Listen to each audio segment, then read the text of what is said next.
નમસ્કાર દર્શક મિત્રો, ટીવી18 ન્યૂઝમાં આપનું સ્વાગત છે। ટીવી18 ન્યૂઝ ગુજરાતની પળે પળની ખબર ધરાવતી ગુજરાતી ન્યૂઝ ચેનલ છે। હવે જોઈએ મુખ્ય સમાચાર। વહીવાલ નજીક ગોડાઉનમાં છુપાવેલો 68 લાખનો વિદેશી દારૂ જપ્ત કરાયો। બુટલેગરોએ ગોડાઉન ભાડે લઈને દારૂનો જથ્થો મૂક્યો હતો। રાજસ્થાનથી દારૂ લાવવામાં આવતો હતો। ગોડાઉન ભાડે આપનાર સહિત 4 શખ્સો વિરુદ્ધ પોલીસે ગુનો નોંધ્યો। અમદાવાદ જિલ્લાના કણભા પોલીસ સ્ટેશનની હદમાં આવેલા વહેલાલ પાસે આવેલા ઇન્ડસ્ટ્રીયલ એસ્ટેટ એક ગોડાઉનમાં સ્ટેટ મોનિટરિંગ સેલ દ્વારા દરોડો પાડીને રૂપિયા 68 લાખની કિંમતની વિદેશી દારૂની 21,000 ઉપરાંતની બોટલો જપ્ત કરી હતી। આ અંગે કણભા પોલીસે ગુનો નોંધીને તપાસ શરૂ કરી છે।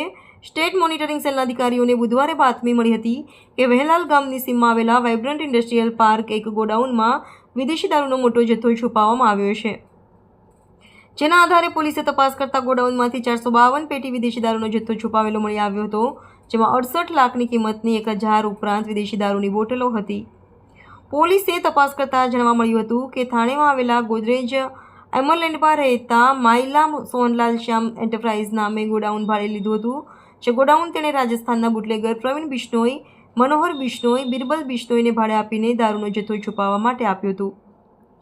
એસએમસીના દરોડાના પગલે કણભા પોલીસની સાથે અમદાવાદ ગ્રામ્ય એલસીબીની કામગીરી પર અનેક સવાલ ઊભા થયા છે, ત્યારે આગામી સમયમાં ડીજીપી દ્વારા આ મામલે રિપોર્ટ કરવામાં આવશે। ટીવી18 ન્યૂઝ ગુજરાતી, અમદાવાદ।